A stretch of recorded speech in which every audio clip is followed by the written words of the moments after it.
President hands over 30 tractors and trailers to indigenous communities. Brutal murder of a farmer caught on tape. Multi-million-dollar marijuana bust on the east coast of Demerara. In the region, Haiti police says 4 suspects killed, 2 arrested in president's killing.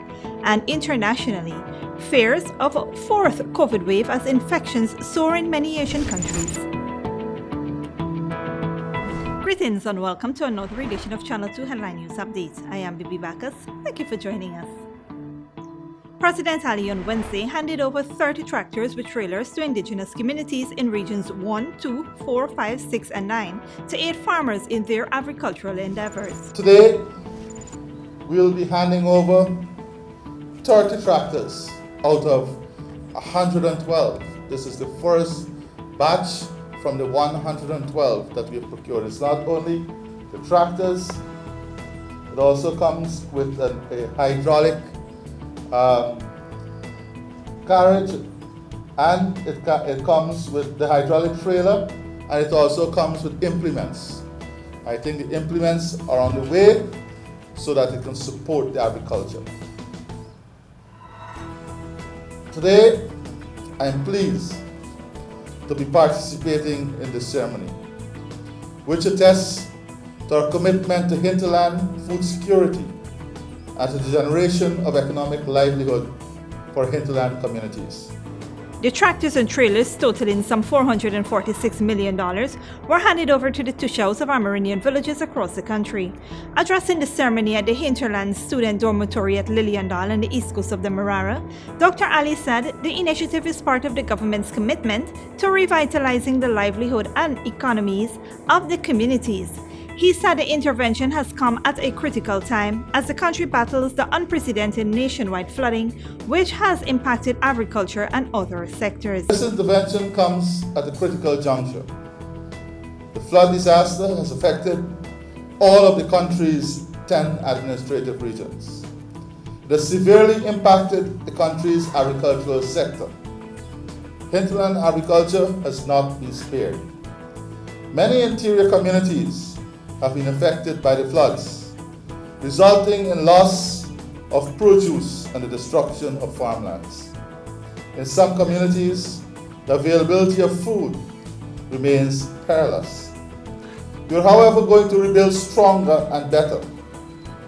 The agricultural sector remains vital to our people's livelihood, and I want to assure all farmers that we will work with you to restore the sector. The president noted that several initiatives are being undertaken to boost the hinterland food security. The extension services system is being revamped to become fit for purpose. The government is also securing adequate planting materials and breeding stocks to support hinterland agriculture.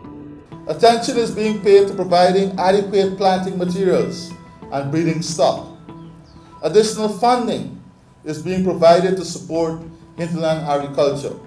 Tillage and transportation are being improved. We are committed to revitalizing agricultural extension services to our hinterland communities. Sonia Lachman, Tushaw of Bethany Village Region 2, expressed her gratitude to the government for its timely intervention. Quote, "These tractors will definitely go to the development of our village. Right now we are currently working on our roads, and definitely with the dump trailers that we are getting with the tractors will be of good use in Bethany." End of quote. Meanwhile, an additional 83 tractors, hydraulic carriage, and implements will be handed over to more hinterland communities to support agriculture in the villages. Police are investigating the brutal murder of a farmer in Phoenix, Leg 1. Here is more from Esther Sobers. Police are investigating the brutal murder of a 51-year-old farmer of Phoenix, Leg 1. Dead is Aubrey Jonas, who is also known as Baja. He was killed on Wednesday at 2:55 p.m. by his 27-year-old nephew on Leg 1 Island, Essequibo River. According to the police, a 23-year-old niece of the deceased observed the suspect enters Jonas' farmland and picked a few plantings. Shortly after, Jonas, who was upset, came out of the back dam with a cutlass in his hand and asked his nephew, who permitted him to pick the plantains. Jonas told his nephew, quote, "You touch the plantains and you can see what can happen to you," end quote. With that, they started arguing and subsequently they both left and went their separate ways. Shortly after, the suspect armed himself with a knife and went to the Phoenix Coker and waited for Jonas. It was at that moment when the deceased was walking past him, heading into the village, an argument ensued. Jonas then proceeded to lash the suspect with his cutlass on his leg. This resulted in the suspect going into his mother's yard and arming himself with a piece of wood, which he used to deal several lashes to the victim's head, resulting in injuries. The suspect then escaped on foot. Jonas was picked up by his niece, who had videoed what transpired. He was taken to the Leguan Cottage Hospital. Whilst being treated for his injuries, the victim eventually succumbed at 4 p.m. The police were able to apprehend the suspect shortly after in an abandoned house in Phoenix, Leguan. The body of the deceased is at the Leguan Cottage Hospital mortuary, awaiting a post-mortem examination. Investigations are underway. For Channel 2 Headline News, Esther Sobers. Thanks, Esther. The Ghana Police Force made a massive multi-million-dollar marijuana bust on the east coast of Demerara. Here again is Esther Sobers with that story. A 39-year-old man is now in police custody, pending charges after being caught cultivating marijuana at Golden Grove. Reports are that on July 7th, a gadgeted rank and a party of police officers from the Covent John Police Station carried out an intelligence-led operation at Golden Grove North Seawalls. During operation, the man was seen cultivating several cannabis sativa plants ranging from 2 feet to 11 feet in height. Further checks on the shack nearby unearthed 21 transparent plastic bags and 2 plastic bags containing a quantity of cannabis. The cultivated prohibited plants were counted and amounted to 150 with an estimated weight of 130 kgs at a street value of $9 million. The plants were destroyed by fire. The suspect was arrested and taken into custody. The suspected cannabis was weighed in the presence of the amount to 1,873 grams. For Channel 2 Headline News, Esther Sobers. Thanks, Esther. Don't go away after the break. Tuckville man charged with robbery and escaping arrest, and clearing items shipped through the Parkon may become a lot easier.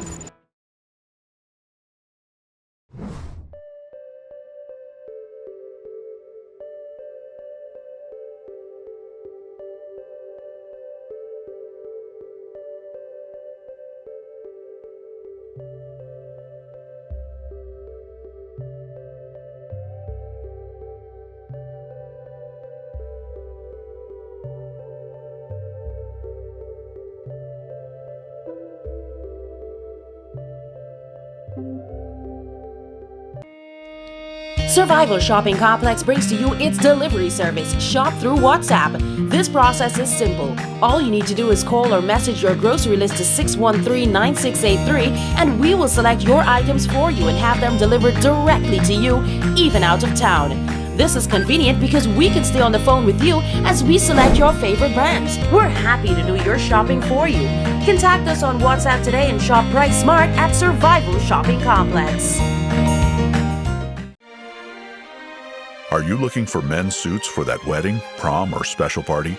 Or maybe you need to update your wardrobe with a modern fit or a new color for work? Search no more, because John Lewis Styles is the perfect men's suit store. Come see us on Waterloo Street, and our friendly staff will help you choose.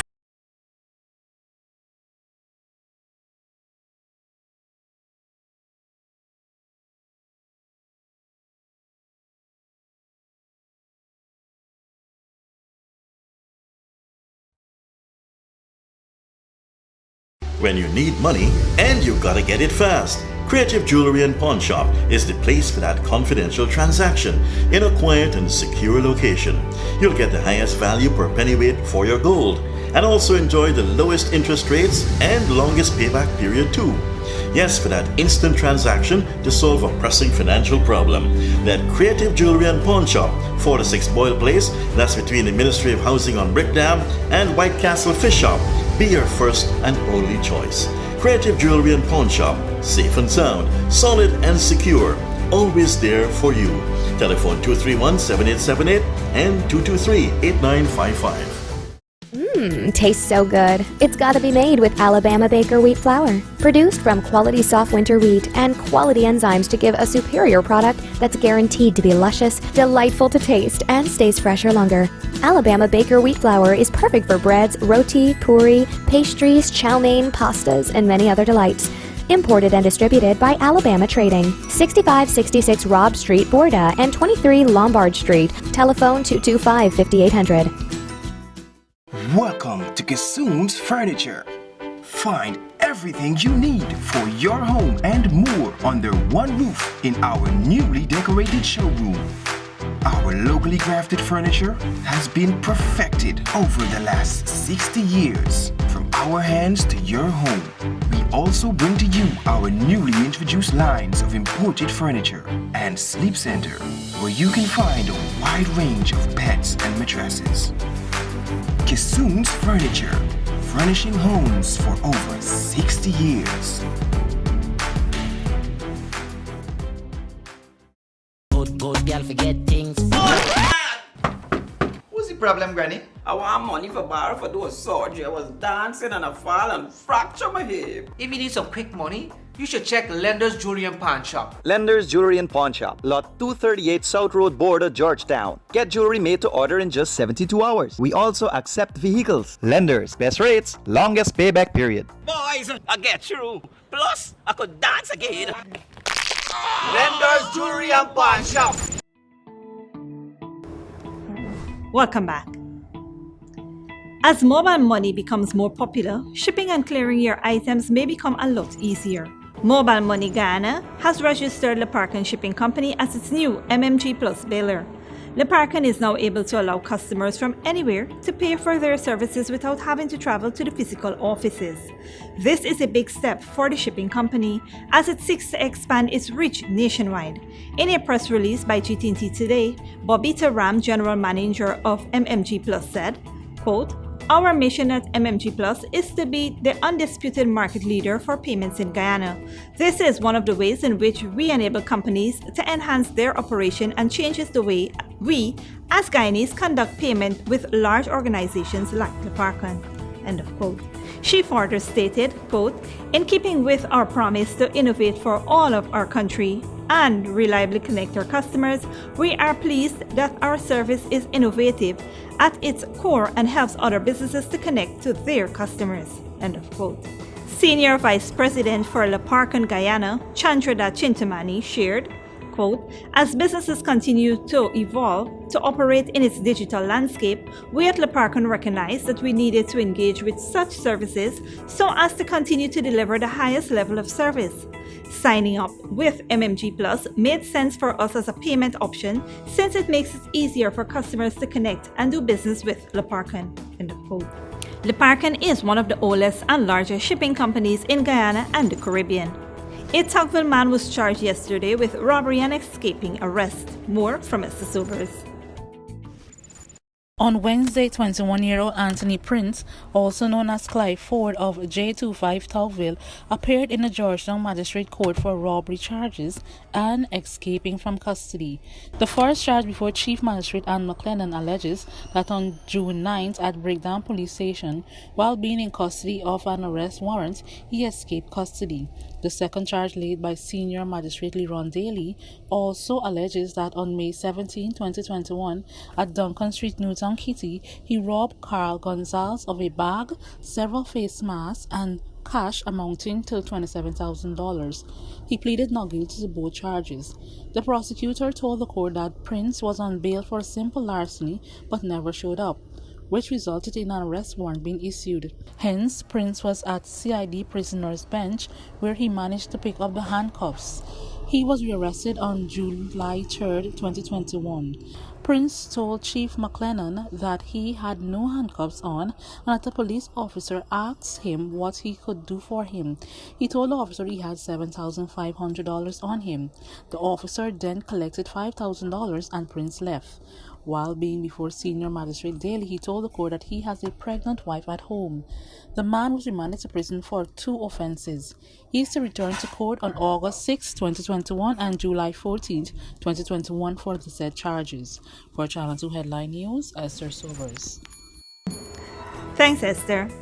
A 68-year-old woman of Thomas Street, Georgetown, was on Wednesday morning attacked and robbed by 4 bandits as she was making her way to clinic. The incident occurred around 5 a.m. on Thomas Street and Newmarket Street, Georgetown. As the elderly woman was heading to the clinic, she noticed 4 suspicious men riding on 2 motorcycles on Newmarket Street. They then turned around and rode up in front of her. One of the perpetrators began to hit her about her body. He then relieved her of her handbag, which contained her phone and $72,000 in cash. The bandits then escaped on their motorcycles. Investigations are ongoing. Don't go away after the break. Haiti police says 4 suspects killed, 2 arrested in president's killing, and fears a 4th COVID wave as infections soar in many Asian countries. But before that, here is the Brit retraction schedule.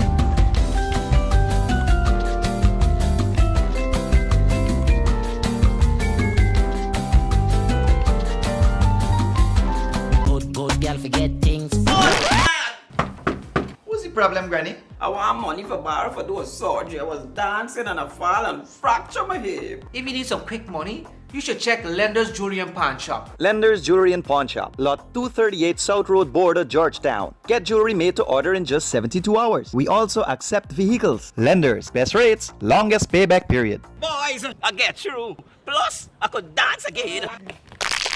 Lender's Jewelry and Pawn Shop. Welcome to Kissoon's Furniture. Find everything you need for your home and more under one roof in our newly decorated showroom.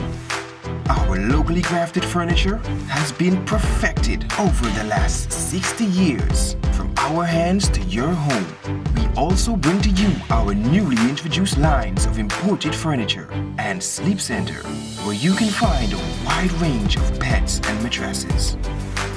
Kissoon's Furniture, furnishing homes for over 60 years. For decades, milk has remained the same. Until now. Introducing the Great Dairy Full Cream Milk from Alabama Trading. Enriched with vitamins A to D and calcium to promote healthy teeth, strong bones, and vitality. Great Dairy Milk is delicious and fortified to encourage healthy cell growth within the body. No wonder it's the #1 brand of milk produced in Ireland. Now available nationwide in 400-gram packages at leading supermarkets and wholesale vendors. Distributed by Alabama Trading. When you need money and you gotta get it fast, Creative Jewelry and Pawn Shop is the place for that confidential transaction in a quiet and secure location. You'll get the highest value per pennyweight for your gold and also enjoy the lowest interest rates and longest payback period too. Yes, for that instant transaction to solve a pressing financial problem.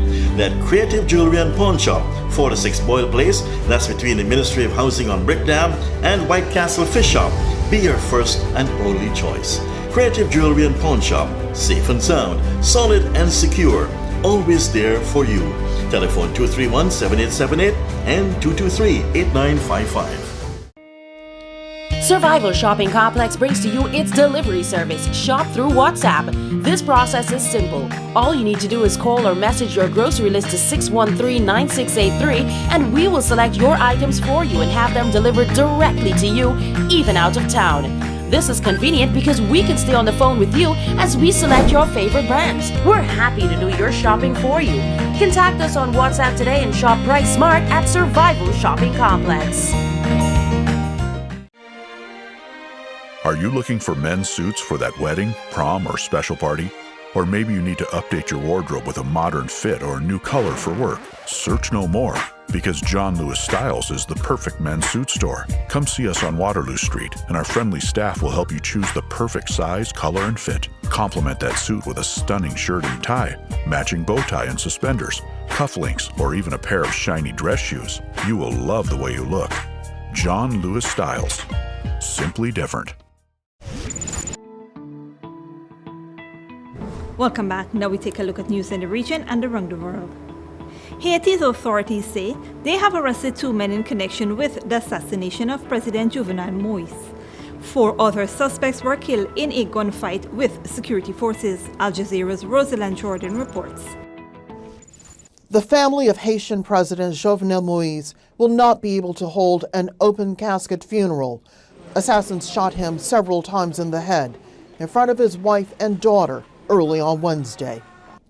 Later that night, police arrested these 2 men in the Pétionville neighborhood of Port-au-Prince. They killed 4 other suspects. 3 officers were briefly held hostage during the raid. Moïse's killing upset local residents. Imagine we live in this area close to the president. Even when we have problems with the president, we can't imagine they will kill him like this. I heard something go boom, like an earthquake. I thought something under the soil had been turning. The interim prime minister urged Haitians to remain calm. I have already spoken about the state of the siege declared. The president's body has already been transported into the morgue in the capital. The first lady is out of danger and is being treated in Florida. As per the latest information, her state is stable. Moïse's death came as he was in the middle of a political crisis. Parliament had been suspended for the past 2 years, and opponents accused Moïse of trying to undermine the Constitution. The U.S. backed Moïse's decision to stay in power for 1 more year, just so long as elections took place on time.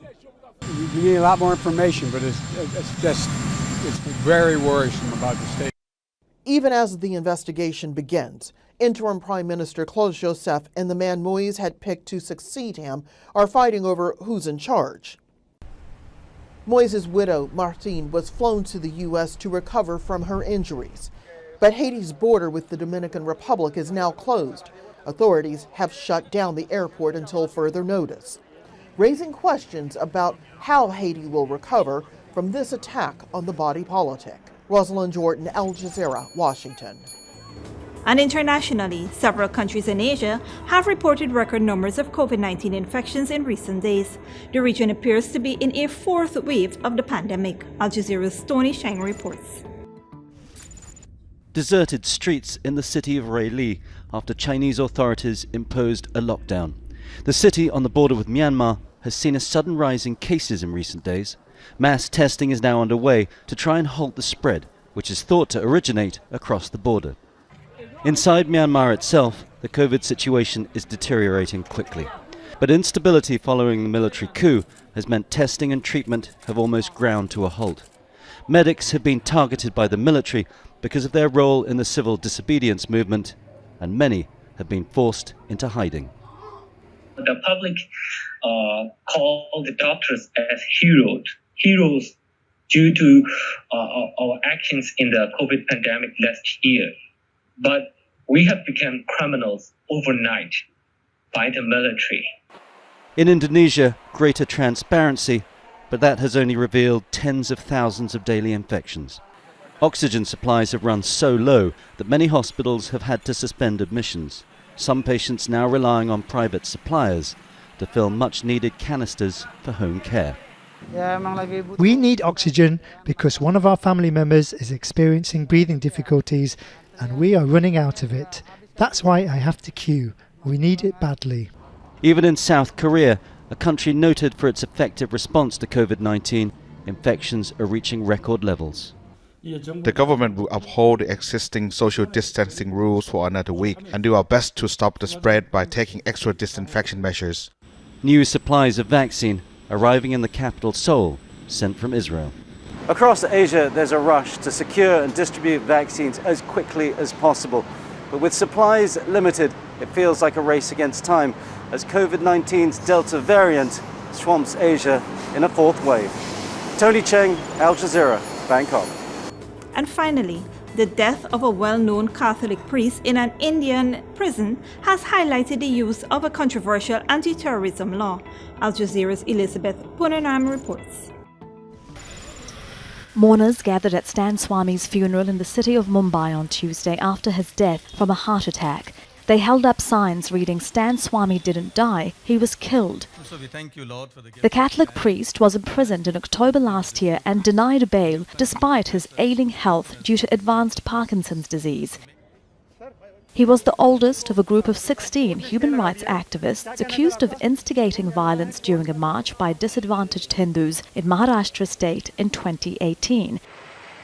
None of the 16 have so far been charged or faced trial. So there is no excuse for this. Many who knew Stan Swami says he didn't commit any crime. Stan was actually very committed, especially in the last few years, to the rights of the under trials, and he was trying to help people who had been treated in this manner in Jharkhand. And it's an irony that in the end he himself became an under trial and suffered the same kind of persecution. Swami's imprisonment was condemned by both the UN and EU's human rights rapporteurs. We are deeply saddened and disturbed by the death of 84-year-old father Stan Swami. While in Mumbai's Taloja Central Jail, his health deteriorated and he reportedly contracted COVID-19. His repeated applications for bail were rejected. So there is a political... One of India's most senior lawyers says the government is misusing anti-terror legislation called the Unlawful Activities Prevention Act, or UAPA. This UAPA law and the case has been used to actually target prominent human rights defenders and activists and to put them away because they are raising questions whether and organizing people and protests, etc. And this is the way the state is responding and retaliating. The government's released a statement defending the case it's taking against the activists and its decision to imprison Swami. India's External Affairs spokesperson says the government is following due process in the case and that authorities act against violations of law and not against the legitimate exercise of rights. But human rights activists say the fact that only 2.2% of everyone held under the anti-terrorism legislation over the past 5 years has been convicted means the law must change. Elizabeth Puranam, Al Jazeera, New Delhi. And that is it for today's regional and international news. Here now is your 3-day weather forecast.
That is all for this edition of Channel 2 Headline News Update. Tune in on Friday at 5:30 p.m. for another episode. Be sure to subscribe, like and follow us on Facebook and YouTube. Until then, stay safe and take care.